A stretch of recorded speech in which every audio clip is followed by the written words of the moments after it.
নমস্কার বন্ধুরা, আজ দুপুরে কী রান্না করলাম চলুন দেখাই।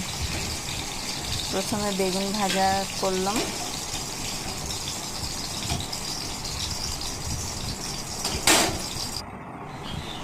তারপরে গাঠি কচু আলু সবজি করলাম। প্রথমে পেঁয়াজটাকে ভেজে নিয়েছি ভালো করে,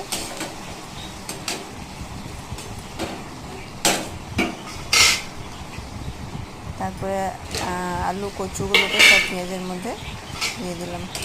এটা কিছুক্ষণ ভাজা হয়ে গেলে পরে মশলাটা রেডি করে রেখেছি। এই মশলার মধ্যে নুন হলুদ টমেটো আদা রসুন জিরে গুঁড়ো ধনে গুঁড়ো সব একসাথে মিলিয়ে কিছুক্ষণ ভিজিয়ে রেখেছি মশলাটাকে।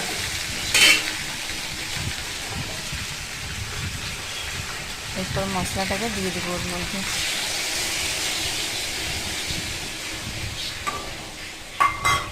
মশলাটা ভালোভাবে কষা হয়ে গেলে কিছুক্ষণ ঢেকে ঢেকে মশলাটা কষবো।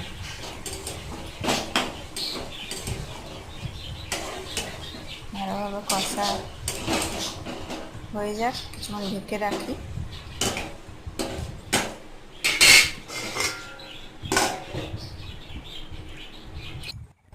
দেখে নি কতদূর হলো কষা মশলা।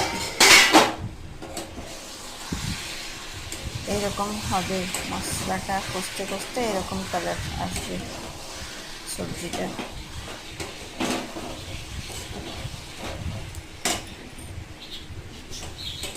ভালো করে কষা হয়ে গেলে তারপরে উপর থেকে গরম জল দিয়ে দিতে হবে।